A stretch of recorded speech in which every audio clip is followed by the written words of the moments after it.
அரசாங்கமே தப்பிக்க விட்டுட்டு அரசாங்கமே பிடிக்குது, அரசாங்கத்தினுடைய நாடகம் அப்படின்ற ஒரு கதை ஒன்று போய் கொண்டிருக்கு. நீங்க இதை பத்தி என்ன நினைக்கிறீங்க?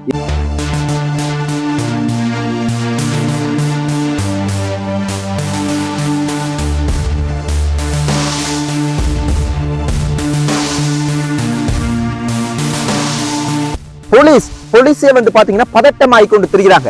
ஆனா இவன் சர்வ சாதாரணமா ஒரு மதிய நேர சாப்பாட்டுக்கு போற மாதிரி ஒரு காதலியோட வந்து வெளியே போற மாதிரி ஜாலியா மெதுவா போறான்.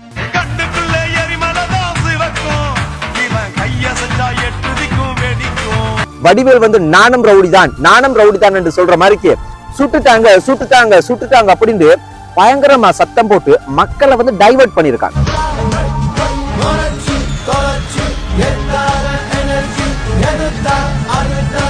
ஒரு யதார்த்தமா தான் வந்து பிடிபட்டு இருக்காங்க. அப்ப வந்து அவன் வந்து கொழும்புல இருந்து தப்பிச்சு போகும்போது அழகா பாருங்க, குளிச்சு ஃப்ரெஷ் ஆகி எப்படி அழகா வந்து போறான். அப்ப காவல்துறை எல்லா வாகனத்தையுமே செக் பண்ணிருக்காங்க. அப்ப இவன்ட வாகனமும் பிடிபட்டுச்சு. அவக்கவே ஒரு கொலையாளி ஆனா நல்லா பார்க்க அழகா இருக்கான், நல்ல ஸ்மார்ட்டா இருக்கிறான். அப்ப நிறைய பொம்பளை பிள்ளைகள் கமெண்ட்ஸ் எல்லாம் பார்த்தா இந்த ஹார்ட் அந்த கேர் பண்ணுவாங்க, ஆதரிப்பாங்க. இந்த காதலஸ் லவ்வர்ஸ் வந்து அனுப்புவாங்க ஹார்ட், அதுகளை வந்து போட்டு கொண்டிருக்காங்க. அடே, அவன் ஒரு கொலையாளி, அவன் ஒரு குற்றவாளி, அவன் ஒரு கொலை செஞ்சிருக்கான், ஒரு ஆபத்தான ஆள், அவன் ஸ்மார்ட்டா இருக்கான், அழகா இருக்கான், எனக்கு ரொம்ப பிடிச்சிருக்கு, ஐ லவ் யூ டூ. இந்த மாதிரி அடே, இந்த லங்கன்ஸ் இலங்கையில உள்ள எங்கட மக்களால தாண்டா இதெல்லாம் செய்ய முடியும். 1.5 கோடி ரூபாய், 1 கோடி ரூபாய், 1.5 கோடி ரூபாய்க்கு ஒரு கான்ட்ராக்ட் உண்டா. இது வந்து ஒரு கான்ட்ராக்ட் அடிப்படையில தான் அவன் செஞ்சிருக்கானா. அப்ப அதுக்கு நாமல் ராஜபக்ச அவங்க என்ன சொல்லிருக்கா, சிரிச்சு கொண்டு ஏதோ லைசன்ஸ் எடுத்த துப்பாக்கியை வச்சு அவர் சுட்டுட்டு போன மாதிரி இவங்க தேசிய பாதுகாப்புக்கு அச்சுறுத்தல் இல்லை என்று சொல்றாங்க. මාර්ග මොකද්ද කියලා කිව්වොත් ආණ්ඩුව කියනවා ලයිසන්ස් තුවක්කුව අයින් කරා කියලා. ලයිසන්ස් තුවක්කුව වලින්ද මිනි මරන්නේ එහෙම නැත්නම් හොරතුවක්කුව වලින්ද කියලාවත් අවබෝධයක් නැති ආණ්ඩුවක්. இது வந்து ஒரு குழுக்களுக்கு இடையிலான பகை அப்படின்ற மாதிரி சொல்றாங்க. ஐயா, அவங்களும் இலங்கை நாட்டில் இருக்கிற ஒரு சிட்டிசன், அவன் கொலையாளியோ குற்றவாளியோ, அவனுக்கு அந்த ஒரு குற்றவாளிக்கு உங்களால உயிர் பாதுகாப்பு கொடுக்க முடியலண்டா தேசிய பாதுகாப்புக்கு அச்சுறுத்தல் தான். 1,20,000 மாசத்துக்குண்டா 12 மாசத்துக்கு 12 லட்சம், கிட்டத்தட்ட 14 லட்சத்துக்கு மேல வருதுன்னு. அப்ப ஒரு வருஷத்துக்கு 14 லட்சத்துக்கு மேல வந்து மக்கள் கடவுச்சிட்டு எடுக்கிறாங்கண்டா என்னடாப்பா, இருக்கிறதே 2 கோடி மக்கள் 10 வருஷத்துல இந்த நாட்டுல ஒருத்தரும் இருக்க மாட்டாங்க போல. ஏன் இவ்வளவு பாஸ்போர்ட், ஏன் இவ்வளவு கடவுச்சீட்டுகள் எடுக்கிறாங்க? எல்லாரும் என்ன வெளிநாட்டுக்கு சுற்றுலா பயணம் போறாங்களா? நேற்று அந்த குற்றவாளி, அந்த கொலையாளி சுட்டு போட்டு ஒரு கொஞ்ச நேரத்திலேயே பாத்தீங்கன்னா கொஞ்சம் மனத்தியாலயத்திலேயே புடிச்சிட்டாங்க. அதை பாராட்டதான் வேணும். ஆனா இன்னொன்று என்னண்டா, எங்கட வீடியோலயே சில பேர் சொல்றாங்க என்னண்டா, சமூக ஊடகத்திலேயும் வந்து இதுதான் பெரிய ஒரு பேசு பொருளா இருக்கு, இவங்களே செய்வாங்களா, இவங்களே திரும்பி பிடிப்பாங்களா, அதாவது அரசாங்கமே செஞ்சு அரசாங்கமே திரும்பி பிடிக்குதுன்ற மாதிரிக்கு சர்வ சாதாரணமா கதைக்கிறாங்க. இப்ப நாங்க கூட இப்படி கதைக்கலாம், ஏண்டா நாங்களே ஒரு பொய்யான செய்தியை பரப்பணும் அப்படின்ற அடிப்படையில கைது செய்யலாம். ஆனா அந்த அளவுக்கு கதைக்கிறாங்க. இப்ப இன்னொன்று, நேத்து நிறைய விஷயம், நிறைய செய்திகள் பாத்தீங்கன்னா மிஸ்யூஸ் பண்ணப்பட்டிருக்கு. அது அரசாங்கத்தினுடைய பிழையா, அதிகாரிகளினுடைய பிழையா, இல்லாட்டிக்கு சமூக ஊடகங்கள், இல்லாட்டி இந்த ஊடகத்தினுடைய பிழையா அப்படின்றது எல்லார் மேலையும் பிழை இருக்குது. முதல்ல என்ன சொன்னாங்கன்னா அது ஒரு முஸ்லீம் பொடியன்டா, அப்புறம் பாத்தீங்க அப்படியா இருந்துச்சுன்னா இல்ல அது ஒரு சிங்கள பொடியன் அப்படின்ற ஒரு பெயரை சொல்றாங்க. அப்ப உண்மையாகவே அப்படி செய்யக்கூடாது. ஏன் அப்படின்னா உடனே ஒரு முஸ்லிம் சமூகத்துக்கே வந்து அது ஒரு பெரிய ஒரு ஆபத்தான ஒரு விஷயமா போயிடும். அப்ப அதனால ஒரு செய்தி என்றது பயங்கர மிக மிக மிக மிக மிக முக்கியமான இலங்கையில் இருக்கக்கூடிய முன்னணி ஊடகம் கூட சர்வ சாதாரணமா அந்த இஸ்லாமிய பெயரொண்ட பயன்படுத்தி பாத்தீங்கன்னா செய்திகளை போட்டிருந்தாங்க. அது மிகப்பெரிய ஒரு தவறான விஷயம், பாரிய தவறான விஷயம், ஒரு சமூகத்தையே சீர்குலைக்கக்கூடிய ஒரு விஷயம் உண்டு. இன்னொன்று பாத்தீங்கன்னா அந்த பையன், அந்த பொடியன் வந்து பிடிக்கும் போது ஏதோ மாமியார் வீட்டுக்கு போற மாதிரிக்கு ஒரு ஜாலியா ஒரு சந்தோஷமா அந்த வேன்ல பாத்தீங்கன்னா சர்வ சாதாரணமா இருக்கான். அவன் பாருங்க, இது ஒரு பெரிய ஸ்கெட்ச் உண்டு. இப்ப அரசாங்கம் தான் செஞ்சிருக்கு, அரசாங்கம் தான் நாடகம் ஆடுதுன்னு நிறைய விமர்சனம் இருந்தாலும் ஒரு லோயர் மாதிரிக்கு சட்டத்தரணி போல பாத்தீங்கன்னா உள்ள போயிருக்கான். அதுக்கு ஒரு பொம்பளாலும் பாத்தீங்கன்னா உதவி செஞ்சிருக்கு, துப்பாக்கியை கொண்டு போய் கொடுக்கறதுக்கு. அதுவும் ஒரு பெரிய ஒரு புத்தகம் உள்ளுக்கு, சட்டத்திறனிகள் அதிகமா பாவிக்கிற புத்தகமாம், அது உள்ளுக்கு கணக்கா வச்சிருக்கான் பாருங்க. அப்புறம் அந்த கோர்ட் உள்ளுக்கு, நீதிமன்றத்துக்கு உள்ளுக்கு சுட்டு போட்டு வெளியே வந்து இப்ப தப்பிச்சு போகணும்ல, காவல்துறை இருக்குது, ராணுவம் இருக்கு, எப்படி தப்பிக்கிறது? அப்ப மக்கள்கிட்ட என்ன சொல்லிருக்காண்டா, வடிவேல் வந்து நானும் ரவுடி தான் என்று சொல்ற மாதிரிக்கு சுட்டுட்டாங்க அப்படின்னு பயங்கரமா சத்தம் போட்டு மக்களை வந்து டைவர்ட் பண்ணிருக்காங்க. அப்படின்னா எல்லாரும் குழப்பம் அடைஞ்சு விடுறாங்க. இதுல வீடியோ ஒன்றை போடுறேன் பாருங்க. போலீஸே வந்து பாத்தீங்கன்னா பதட்டம் ஆகிக்கொண்டு திரிகிறாங்க.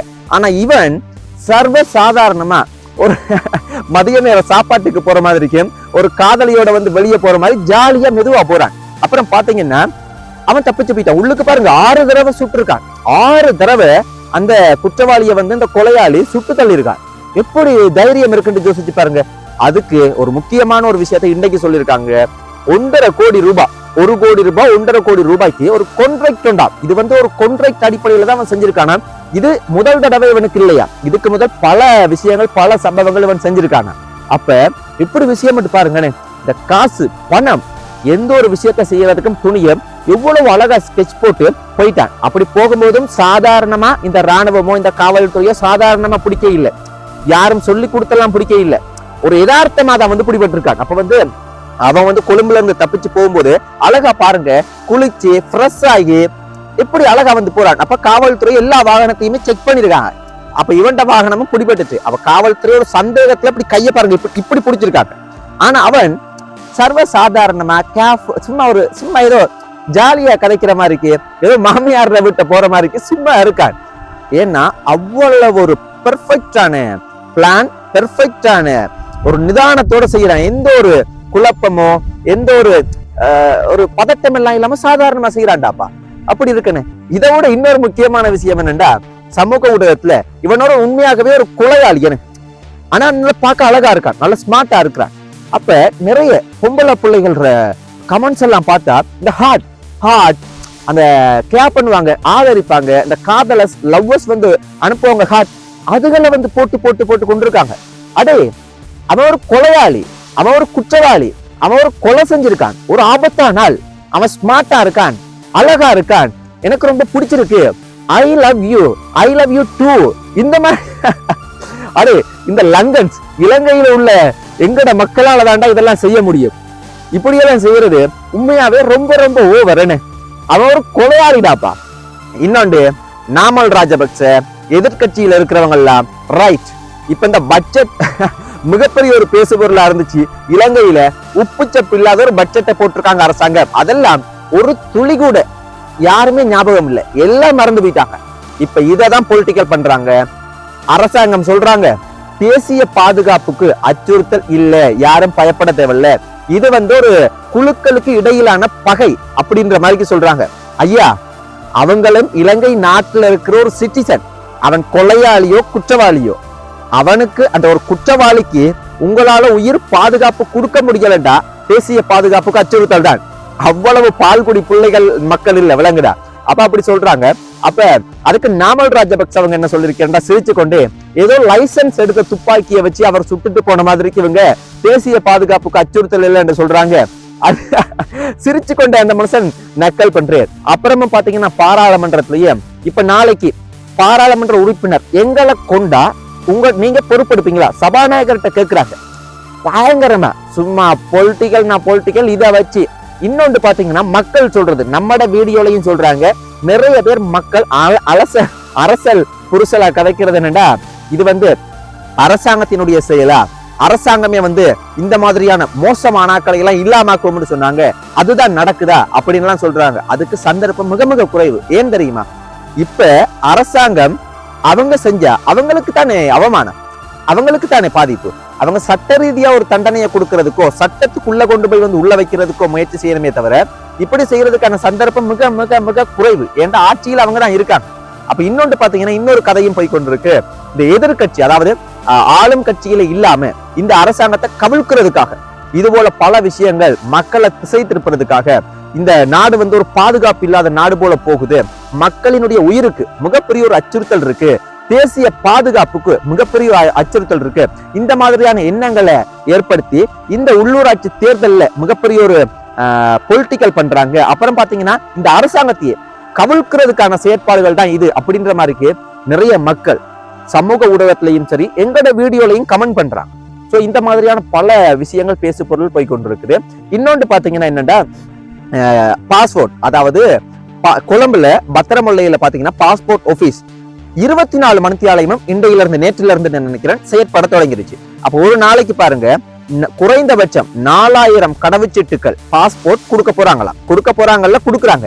அப்ப யோசிச்சு பாருங்க, ஒரு நாளைக்கே 4000 ஒரு மாசத்துக்கு யோசிச்சு பாருங்க.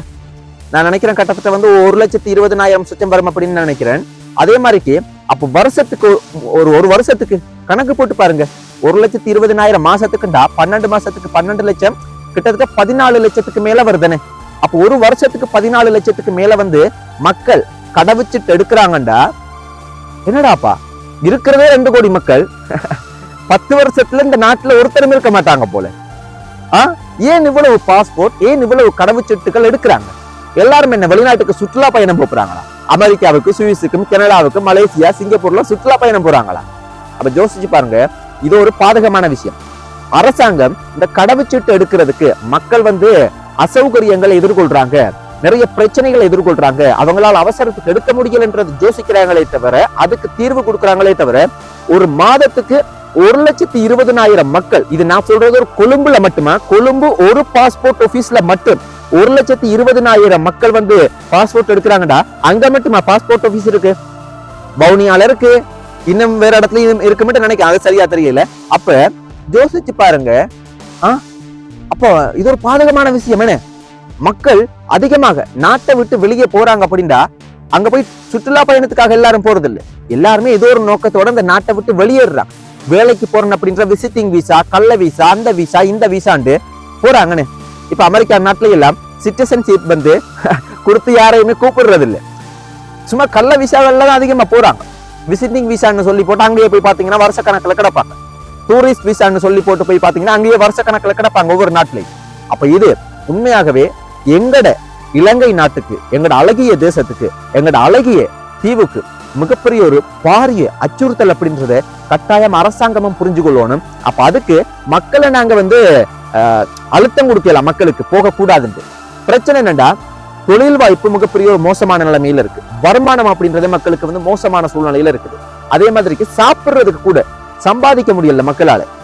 அதே மாதிரிக்கு பொருட்களினுடைய விலைகள், மரக்கறி விலை, அரிசி விலை, அடிப்படையான பொருட்களினுடைய விலை எல்லாமே படு மோசமா எகிரி போய் இருக்குன்னு மக்களால சமாளிக்க முடியல. மக்கள் என்ன யோசிக்கிறாங்கடா, இந்த அழகிய தீவங்களுக்கு வேணாம், அழகிய தீவுல ஒரு அழகு இல்லாத தீவா இருந்தாலும் பரவாயில்ல, நாங்க வேற எங்கேயாவது போய் பிழைச்சு கொள்றோம் இப்படின்ற எண்ணத்துக்கு இது போல ஒரு மனசுக்கு பாத்தீங்கன்னா மக்கள் வந்துட்டாங்க. இதைதான் பார்க்கும்போது தெரியுது, இது பயங்கர மோசமான விஷயம். எதிர்காலத்துல இலங்கை நாடு அப்படின்றது வேறொரு மக்களினுடைய, வேறொரு நாட்டுல இருக்கக்கூடிய மக்கள் வந்து இங்க வாழ்ற சூழ்நிலை கூட ஏற்படலாம், சொல்ல முடியாது. சீனால உள்ள ஆக்கள் எல்லாம் இங்க குடியேறலாம். ஏன்னா இப்பயே தமிழர்கள் வாழக்கூடிய பகுதியில சிங்கள மொழி பேசக்கூடிய மக்களை கொண்டு போய் குடியேற்றம் செய்து செய்து செய்து இனப்பிரச்சனையை தூண்டுறாங்க. அப்ப அப்படி இருக்கும்போது எல்லா மக்களும் இந்த நாட்டை விட்டு போனாங்கண்டா எப்படி யோசிச்சு பாருங்க. இது கட்டாயமா அபாயகரமான விஷயம் உண்டு. அதே மாதிரிக்கு நீங்க என்ன நினைக்கீங்க? இந்த கொலையாளி, குற்றவாளி நேற்றைய தினம் பாத்தீங்கன்னா வந்து கொலை செஞ்சு போட்டு தப்பிச்சு போயிட்டார். அரசாங்கமே தப்பிக்க விட்டுட்டு அரசாங்கமே பிடிக்குது, அரசாங்கத்தினுடைய நாடகம் அப்படின்ற ஒரு கதை ஒன்று போய் கொண்டிருக்கு. இது சாதாரணமா போய் கொண்டிருக்கு. நீங்க இதை பத்தி என்ன நினைக்கிறீங்க? இது தவறான ஒரு செய்தி, தவறா பரப்புறது எங்களுக்கும் ஒரு குற்றம் இது. ஆனா நான் தவறா பரப்பையில எங்கட வீடியோல பாத்தீங்கன்னா கமெண்ட் பண்றாங்க. அப்ப உண்மையாவே மக்கள் உண்மையாவே என்ன நினைக்கிறீங்க? அப்படி இருந்தா அது ஒரு பாதகமான ஒரு விஷயம். அப்படி இருக்கிறதுக்கு சந்தர்ப்பங்கள் மிக மிக குறைவு. இன்னொன்று பாத்தீங்கன்னா, இந்த இலங்கை நாட்டுல இருக்கிற பொம்பளை பிள்ளைகள் எல்லாம் அவன் ஒரு குற்றவாளி, அவன் ஒரு ஆபத்தானவன், அவனுக்கு ஹார்ட் இதயத்தை அனுப்பிய ஐ லவ் யூ டூ இந்த மாதிரி செய்யறது, இதை எப்படி எடுத்துக்கொள்ளலாம்? நீங்க பாக்குற நீங்க சொல்லுங்க. இப்படி இலங்கை நாட்டினுடைய போக்கு பாத்தீங்கன்னா ஒரு வெளிநாடுகள்ல கூட எந்த ஒரு நாட்டிலேயே இந்த மாதிரி பொருளாதார சூழ்நிலை சீர்குலைஞ்சிருக்கிற இந்த சூழ்நிலையில இப்படி செலிப்ரேட் பண்ண மாட்டாங்கன்னு. ஒரு குற்றவாளி அவனே பயங்கர கொலை செஞ்சிருக்கானாடா, எத்தனையோ கொலை செஞ்சிருக்கானாமனே, அடடா பயங்கரமா இருக்கு. நம்மளே கதைக்கும் போது பார்த்து கதைக்கணும் இல்லண்டா, நம்மளையும் போட்டு தள்ளினானுங்கண்டா ஒன்னும் செய்யல. ஒன்றும் யோசிக்காதீங்க, எல்லாம் வெல்லலாம். இன்னொரு வீடியோல சந்திப்போம். பாய்.